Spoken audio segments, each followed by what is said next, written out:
Hello, everybody, and welcome to Taking Control, the ADHD podcast on rashpixel.fm. I'm Pete Wright, and right there, fresh from St. Louis, that's right, is Nikki Kinzer. Hello. Hi, Nikki. Hello, everyone. Give me the brief. I know you learned a lot, but you're back from the conference. Tell the good people what you were doing, and give us your top 2 highlights of the event. Will you do that? My notes are still in my bag, but just on top of my head, I will give you that. But I will do a show, and I think next week where I will actually recap, the highlights.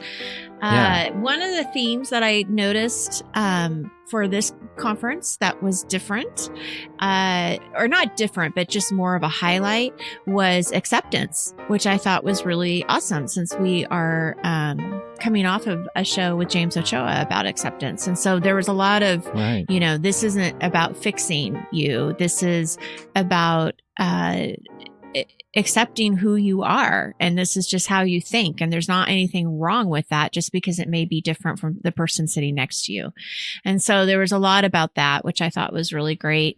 I met some great people, some experts that I'm hoping to get onto our show, and it was a lot of information in a 3-day period of time, so I'm still kind of processing it all and reeling it in.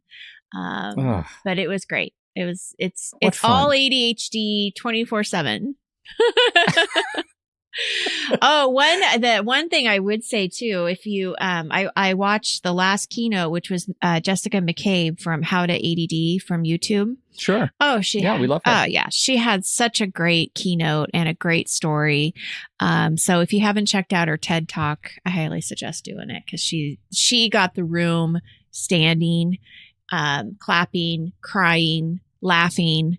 I mean, it was really, really awesome. So shout out to her. Oh, that's wonderful. And shout out to Catherine. Do not have a last name, but Catherine, dear Catherine, every time she saw me, she always waved and said hi. And then she gave us this little card that said, to Nikki and Pete, great podcast, and gave me a little gift in there. And she was awesome. And I just really appreciate her. And so shout out to Catherine.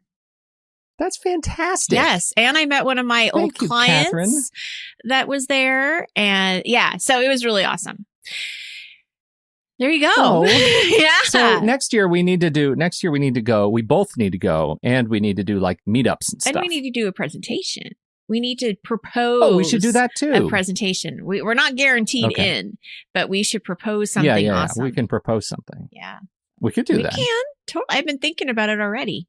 I have little notes. You know what we're going to do? I have all kinds of ideas. We could rock that place, Pete, right? Get the old man on stage is what we're talking about. Yeah. That's right. Well, all right. So this is fantastic. Thank you for the update. We are talking today. This actually came out of our live stream last week. We had some conversations about the brain dump. Do you remember that? I do. Was it too long ago? It was a long time ago, but I do remember it. You did. You're doing okay. All right. So we were talking about the brain dump and what the brain dump is. And the big question that kept coming up out of that conversation was, what do you do after the brain dump? What do you do after the brain dump is so great, but what do you do? What do you do next? So we're going to talk about that momentarily. Before we get started, you can head over to takecontroladhd.com to get to know us a little bit better. You can listen to the show right there on the website or subscribe to our mailing list where we'll send you an email. We'll send you an email and let you know every time a new episode is released. You can connect with us on Twitter or Facebook at Take Control ADHD. And I never say that. I'm going to do a little self-promotion. You can find me at Pete Wright. You haven't yet. I'm at Pete Wright. And I'll talk to you about ADHD too. Of course. We'll all talk to you about ADHD. Me and Take Control ADHD. And, I have another shout out. I talked a little bit about the book club last week that we were having our first meeting. And we had our first meeting. We have a book club and it's real now. It had a meeting. And that was absolutely awesome to connect with others about this book that we're reading, and it's a fantastic book. And it's now I can't remember what it was. It's the Nancy Rady book that you have on your shelf. I do. I remember her name. The Organized Mind. I think that's what you guys are reading, right? The Disorganized Mind, right? Yes, I just saw Organized Mind. I didn't see the dis. Oh boy, I'm tired. Anyway, we had our conversation about the first 2 chapters. Next 2 chapters are coming up on Friday. So if you want to jump into the book club, support us over at patreon.com/the ADHD podcast. Our deepest thanks to everybody who has already decided that we offer enough value to the ADHD community to be worth a couple of bucks a month and to get access to these perks into this community.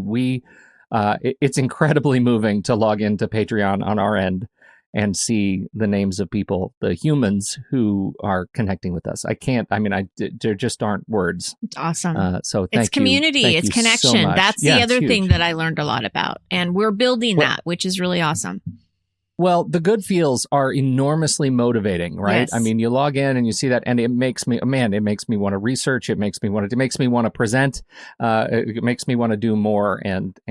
So I just thank you. That's how this ecosystem thing works. So patreon.com/the ADHD podcast.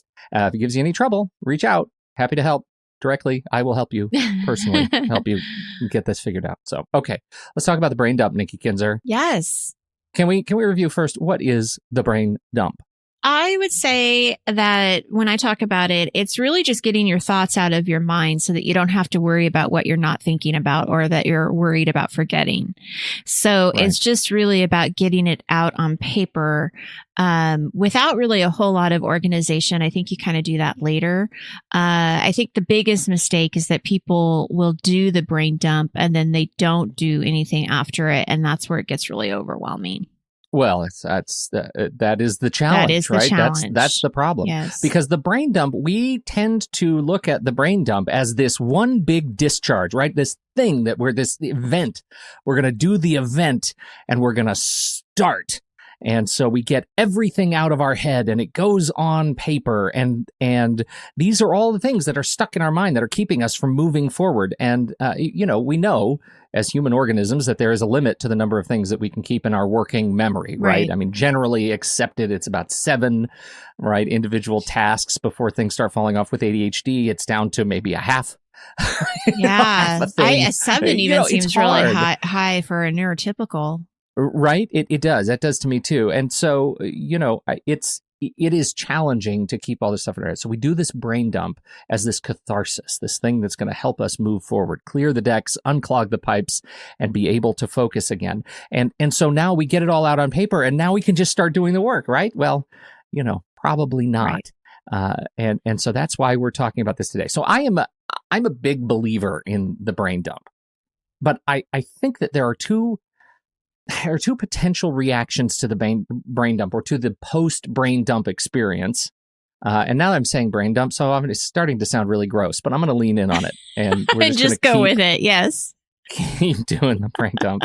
The potential reactions to the post-brain dump experience can be really disastrous from a productivity perspective. And number one, that we think that when the brain dump is done, that we're done. Right? We're finished. And now we have this list in front of us and we're proud of this wonderful work that we've done. And now it's time for a break and we're going to go take a break. And then we never come back to it. And before long, we have lost the list and it's in a pile and we have to do a new brain dump and start a new list. Right? Have you run into that? Well, yes. And I think it's interesting because when you first started talking and you were saying, it's kind of this one event. And I think that that's where all this connects, is that it feels like it's one event. And then if you don't do anything with the first brain dump, now you have to start with a new one. And that really, I think we can probably figure out a different way of thinking about that so that it doesn't feel that way. Yes. Because it's really a work in progress is how I see it. Well, hang on, because then we get to the second condition. Okay. Which is the thing that happens to others, and especially with ADHD, I think. So tell me if you've run into this one, that we get all of our stuff out of our head. And now we have this working memory vacancy. There's a hole in our head, right? Really? Does that really happen though? Yes. There's another hole in your head, Nikki Kinzer. Lean in. Lean into that hole. But what comes with that hole is panic. Yes, right? Absolutely. Because we don't have any reason to trust this paper that's in front of us. And so now we have this long list of things. And tell me, you people watching with ADHD, you tell me you haven't done this, right? If you're listening to this, you look at that paper and you think, oh my God, There's no way I'm going to lose this paper. I'm going to forget where it is. It's going to end up in a pile. I better start trying to memorize it right now. Right? So I have just cleaned all the garbage out of my head and put it on paper. And then I went into this panic state and now I'm trying to put it all back in. Right? That's a terrible, terrible thing to get into. And it is the thing that it's going to continue to damage your ability to really make use of what the brain dump is supposed to be. Have you run into that? Well, yes, I've ran into that. But I've also, just to add to that, I think people, it is so noisy. That's the only way that I can explain it, is that you're looking at this list of stuff and it's so noisy that it just all blurs together, that it means absolutely nothing anymore. Yeah. And the panic also comes from these this narrative of I can't prioritize. I can't figure out how to even start with this. And so then avoidance. Or you can flip to the other side and look at it and think, I've got to get all of this done today. You're right. You're right. That's the third. Yeah. And that becomes, it takes you outside of like task overwhelm and into time overwhelm. Right. And that's another really dangerous place to be, because end of the day, it's shame overwhelm because you didn't get the 10 things done, which really realistically no one would have gotten them done. Get that done. Right. But you're beating yourself up. Right. So my sense is, and my experience is, that there is a thing that can work to address all of these conditions. And that is, we have to practice with a system that will become one day a trusted system. Mm-hmm. All right. So what is a trusted system? Nikki Kinzer, when I say trusted system, what does that mean to you? Well, it goes back to, for me, GTD. Right? Because David Allen talks about this trusted system. And this is probably the first time when I started researching his system. That was the first time I really heard that concept of trusting it. Like, you have to trust it so that you can know, basically, to get what you need and be able to know that you can get things done and all of that. Well, yeah. Well, I mean, it goes back to organizing systems, right? I mean, how do you go? What are the steps of organizing? Can you just a quick review? What are the organizing steps? Well, yes. The first one is planning. You know, what are you going to organize? What's most important? Second one is going to be sorting and letting go and categorizing. So everything that you're keeping, you have to put in some kind of category. Third step is going to be then organizing that. Where is it going to go? Where is it going to live? Because everything needs a place that you can find and put back when you're done with it. And then the fourth one is maintenance, which is really where the trusted system comes. Because if you trust your system, maintaining it then becomes very easy. Because you know exactly where things are. And even if you get clutter, even if paper starts to build up, or, you know, things start getting up on or start piling on your dining room table, it's much easier to put away because you've already gone through the sorting and the organizing piece. I love that we have our DNA in organizing. Yes. Sometimes that comes in really handy. It really does come in handy. It really does. Yeah. Because that's exactly what we're talking about today, right? The planning part, the very first step that's kind of the brain dump, right? Exactly. We're deciding what we need to organize in terms of the work that we have to do. Oh, I love this connection, Pete, right? Good job. You did it. You connected all of this. I just did that. Yeah, I just did that. That was a real thing. Okay. All right, keep going. Let's go back to the brain dump here. Keep going. When do you brain dump? Okay, so I'm going to answer that first cheekily, and that is always. You should always be brain dumping. Now, I don't mean you should always be brain dumping, but really you should always be brain dumping. What kind of dumping are you doing? Right. You should consider brain dumping as the number one process for your planning, because that will allow you to free yourself from overwhelm of having too much stuff in your head all the time, and you'll be able to do it with more frequency. So let me just tell you when you might consider brain dumping. Number one, one daily brain dump, you might do it first thing in the morning. You might do it right when you wake up, right? The very first thing you do is you put a pen and paper in hand and you start writing the things that you wake up with on your mind. That's a great way to get the first couple of things out of your head. But you're thinking, my goodness, how do I do this when I'm, when I just wake up? I turn my alarm off and I go back to bed because I'm avoiding the day. I'm in avoidance mode. Well, what if you put a little notepad in front of your alarm? So you actually have to reach through the notepad to actually hit your alarm. The first thing you have to do is touch it to do it. I'm a big field notes guy, and I would like to tell you, to demonstrate my commitment to field notes, I have one right here. This is the dime store edition field note. I love this one. It's a little bit larger. I also have a pack of the coastal edition, right? I love the coastal edition. Oh, wait, here are the 3 missions edition. They did a whole special edition on the space program. These are delightful. Wait, do you want more field notes? How about, here's the reporter's notebook edition of the, what the hey? Let me just show you on the live stream my field notes. I have a bin. I'm showing you a bin of, 100 field notes packets here. I love field notes. They're always around and with me. And that is what I use for my paper and pen brain dump. And it's just a notebook, What? right? I mean, that's all It's it just a is. notebook. It's just paper. But it's so cool. Yeah, well, I mean, it's paper. Yeah, but it's really fun. So are all those things in that bin, are those used ones or are those ones that you're going to be using? Oh no, those are pristine. Those are brand new. That's your, pens. like, those are your Brand new field backups. notes. Yeah. Oh, yeah.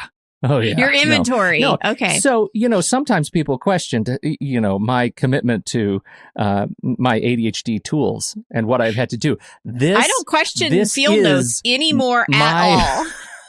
This is an accommodation that deeply works for me. You'll have to take a picture of that and put it in the yeah. show notes so the people that are listening can see that you and it's so nicely organized too. Well, Well, it is though. You could say it. I got some rubber bands in here. Yeah, no, it's good. This is something that I had to go in hard on, because as soon as I discovered that this was something that would work for me, and I didn't have one handy, I went into that sort of panic mode and bought all things of those. fell apart. Yeah, and so then I subscribe. It's a subscription. I subscribe, and they send me them when I need them. They just come. That like magic, and now I don't have to wonder. After you filled them out, do you keep them or do you toss them at that point? Because I know you have a system of where you put the information. I do, but I can't turn my camera that way to show you. Sometimes they're special edition. Like some of them, like I'm a big XOXO fan. This is the special edition XOXO memo book. It was done by a local artist, and they're beautiful. And so I use them, and then I save them when I'm done because they're works of art, right? They're little works of craft and art, and I love them. Some of them are generic, and the generic ones,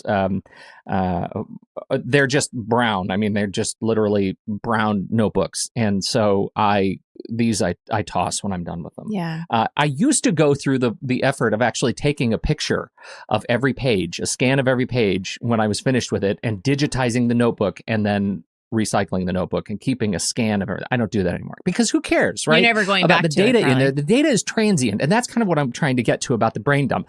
Enough about my field notes.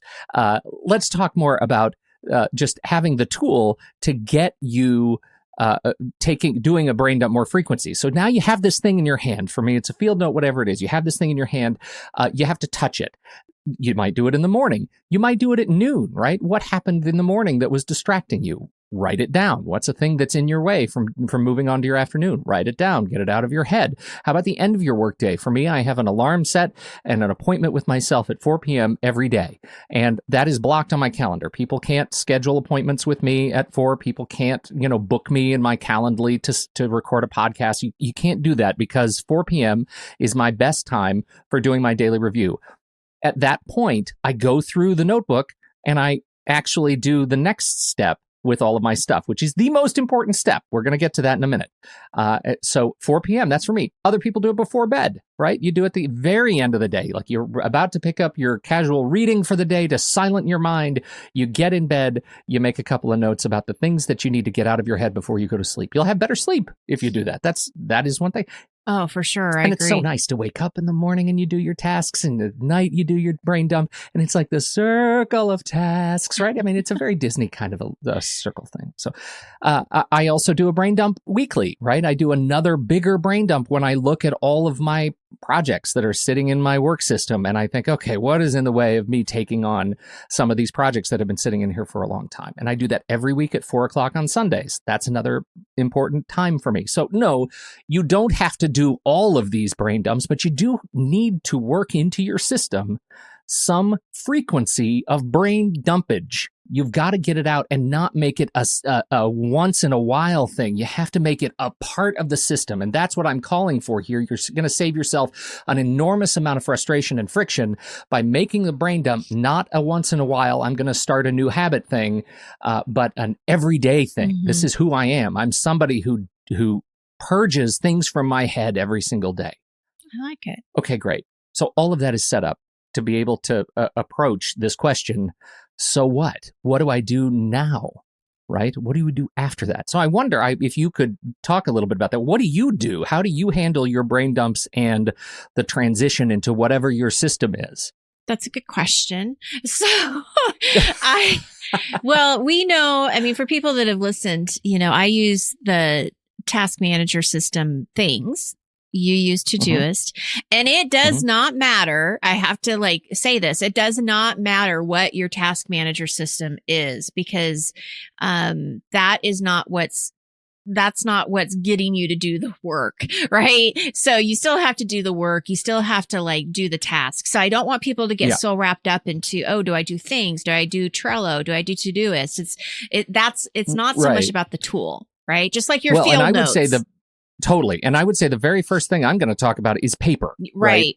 Because it's about process, not system. Well, so and you're absolutely right. That's exactly what I would say is that I have a nice system in my things where it has all my projects and it has all the things I have to do daily, weekly, and monthly. And, everything's kind of separated. But what I'll do is honestly, I don't have it in front of me, but I have sort of a similar thing that's field notes, but it's just a 3-ring little binder that I got at Albertsons, and I just write the things that, okay, what do I need to remember? What do I have to do this week? What's important? And then I look at my calendar and that's my trigger to remind me if anything's coming up that I need to write down. And then that's where after that, it then goes into my things, and I then put it where it belongs. So whether it's a today, next week, whatever. Yeah. Yeah. Okay. That is exactly what I was hoping you would say, because we're really talking about, reducing friction, using the most simple process to sort, filter, and prioritize the work that you have to do, and get it into a place where you're going to see it, where it's going to get done. And for me, as you say, you're on things right now. I'm on Todoist.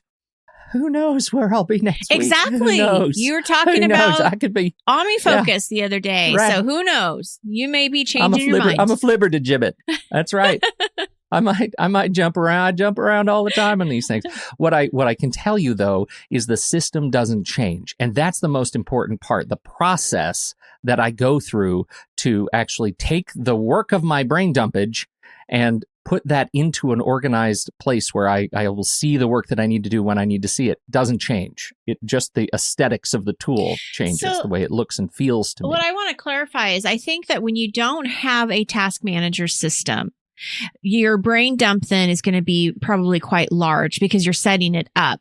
That's different than what we're talking about, because we don't have 3 pages of every single thing that we need to do, because we've already set up that task manager. So just want to clarify. So let's start. That is actually what I wanted to talk about. So now you have this list of all these things to do. The most simple way to approach this list of work, now that it's all out of your head, is to simply do the work, right? Start at the top and do the work. That is the most rudimentary way you can actually do it. And at the end of the day, when it's time for another brain dump, you start at the bottom and just keep writing things. And I know a lot of people who live their entire professional lives working this way. They do the work that's at the top. They add new work at the bottom. It is the most simple, straightforward way to do it. Now, I know that, and I am one of these, that life is sometimes more complex than that, right? We have different realities that we have to live inside our family and its work, and there are different demands from other people, projects, associations, things that there are a lot of different demands, and those different contexts require us to organize the work in our heads in a way that's more approachable. And just one long linear list doesn't work. But you could maintain a kind of list that way if you develop yourself a system that works for you, a simple system that works for you to allow you to see what is most important without having to get into all of the data entry that goes with moving into things and setting dates and doing all of this stuff, right? When I first started doing this work, it was exactly that, right? I started with a list of, here's the date, here are the things I need to do today, and the most important thing of the day got a star by it. For me, star was today. Right. Anything else that was urgent for the day that would be ideal to get done got a dot, a nice thick dot next to it. Anything that I wasn't going to get done that day, it just had the list and then a date when I would like to get it done next to it. So that was it, a star, a dot, and a date. And at the end of the day, I would write that list again. Now, I know what you're saying. Pete, you just reinvented the bullet journal. Well, kind of. I was also that did come into my mind. I will say yes. But then it also, what then jumped from the bullet journal was just another way that's not linear, and that would be a mind map. Oh, that's interesting. So here's the day, and here are the things that I have to do. And now we're like, having branches and legs. And so it's not so linear looking. Yeah. And for some people, I personally don't work that way because I get confused with mind maps are fantastic for some things for me. Right. But man, I know how to mess up a mind map, something easy. Well, it's like the bullet journal. You have a good mind map, I will destroy it for you. And that's like the bullet journal. For some things, it works really well. And for other things, it doesn't. So yes, keep going because...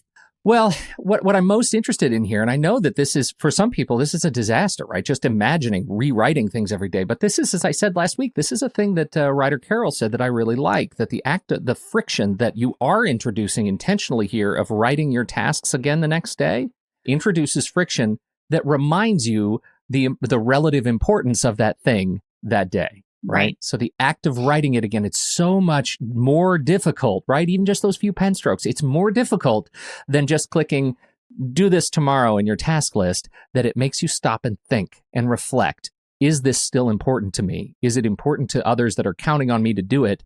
If it's not, then I can move on. Right? I don't need to write it again. It can just fall off the list. It's possible for things to just fall off the list. Now, so I have a question because I have a particular client that I'm thinking of. One of the things that he's really concerned about is forgetting stuff. So he'll have things, he'll have his tasks in his task manager. And then what he does is he ends up putting them, like they all have dates so that they all pop up at some point. But then the problem is if you're not consistent with either moving the date or doing the task, you can at some point 3 or 4 days later open up your task manager and have like 90 tasks, which then becomes really overwhelming. So what would you say to that? Do you understand what I'm asking? Well, I do. And that is, I mean, you're just defining why we use the word practice moving toward a trusted system. You must practice a daily and weekly review. It is the central thing that comes out of getting things done. To stop that is that critical. Backlog. Yes, it's critical to you being able to reflect on the overall scope of work that you have for yourself, right? You have to scan all of your tasks, not when they're due, not when you've set these arbitrary dates just so that you'll keep seeing them again. You have to go through the scope of work and take the minute to reflect on it. Now, when we're talking about bullet journal, that reflection happens every day when you're writing the list of the work you're going to get done every day, because you're literally copying, this is the thing that you are going to do tomorrow, you're going to manually write it over there. And it does two things, right? First, it, as we just said, it lets you reflect on whether or not it merits a place on tomorrow's list. And two, it actually reinforces the importance of that thing to you. So it doesn't just pop up when you need it. It pops up because you're thinking about it as you're writing it. You're like, yeah, I'm going to take a few cycles and I'm going to process, what do I need to do this tomorrow, right? It allows you to reflect. Yeah, it allows you to reflect, and it just keeps going back to what I'm listening to you, and I just keep thinking it's so intentional. And that's what we have to remember, is that it has to be very intentional. And I was working with a group member a couple weeks ago, and he was saying, he's like, in order for me to get these certain tasks done, I have to be really intentional about when I'm going to do them. And I said, and that's what you have to remember. That's what you have to highlight, is that if you want to get this stuff done, you have to put this strategy in place, which is making sure that you intentionally have planned for them. If you don't, then you're not going to get the task done. So I think it's really being aware of what works for you and following through with that. And when you don't do that, then understanding why it didn't get done is you didn't put that accommodation in that you needed to have. The acronym DDST for me is another one that has stuck to me forever and ever. DDST, Nikki, do you remember what this is? No. From your Getting Things Done day, from your GTD? It's GTD DDST. Oh, I don't remember. Do, delegate, schedule, trash. Oh, that makes sense. Delegate, yeah, it's coming to me. Trash. I said, I recommend, I don't do this anymore, but I was once given as advice to me by an old boss who said, you know what, when you're planning your morning, don't set an alarm of when you're going to start planning your morning. Come in, get your coffee, sit down and set a stopwatch and watch that stopwatch in front of you. And you watch it for 10 minutes and let the sweeping hand of the time go by. And during that time, make it kind of a challenge, a race for yourself to go through the do, delegate, schedule, or trash process. David Allen does it. He talks about in his workflow, do it. If you can do it in under 2 minutes and get that task done and checked off your list, absolutely do it. If you cannot do it in 2 minutes, either schedule it for when it can be done or delegate it to somebody else who is better equipped to do it right now. If neither of those two conditions work, if you can't find anybody else to do it and you simply can't find the time to do it, then trash it and move on. And that is one of the hardest things that we can do, because we as ADHD, we collect things. Right. And collecting work is something that it's what we're doing here, and it's poison. If you can't stop and trash stuff that is no longer important to you or others that it may be more important to, move on. You are killing yourself. You are just killing yourself with it, and it's not worth it. It's not worth it. It's a really good point. Do, delegate, schedule, or trash. Mm-hmm. And that's how you end up processing your brain dumps quickly. That's what I do. I don't do it with a stopwatch, but that's what I do at 4:00. I go through everything in my inbox, in my field notes, and I want to throw field notes like I'm bathing in them, but that would ruin my system. Anyhow, I want to go into that process as intentionally as possible and as quickly as possible, because if it takes me too long, I'll get distracted and I won't get it done. It has to be a race or I won't get it done. Right. And then I've equipped myself to get through that list quickly. Now for me, that DDST process, I'm moving it into Todoist, and I'm putting intentional projects and time schedules, like here's when this work is going to pop up. I'm building my, in Todoist, I'm building my agenda page for the coming day. That's all stuff that happens at that 4:00 review. But when you ask the question, what happens after the brain dump?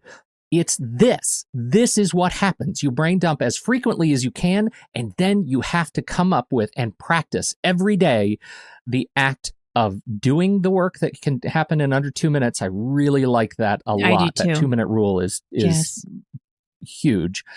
Delegate it to someone else who's more equipped to do it, or it's more important to. Schedule it for another time that you're better equipped to do it, or trash it. So I think that's really important.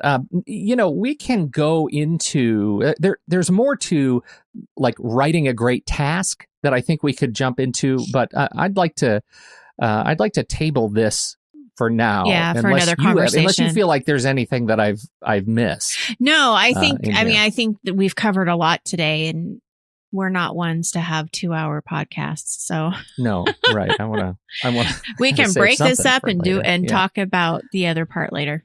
Right, I think so too. But I definitely think that there's certainly more to talk about, and I don't think we're good at moving from brain dumps to whatever comes next. And I think brain dump is step one of a process that is much that is actually more important, right, in actually defining what productivity means to you. So this was really fun to think about and make lots of notes about, and remind me of some of the things that are most important to me personally. And you connected it to organization, which it is. I mean, that's a pretty obvious connection, but I love how you put it into like the steps that we already teach. That's really cool. Well, thank you.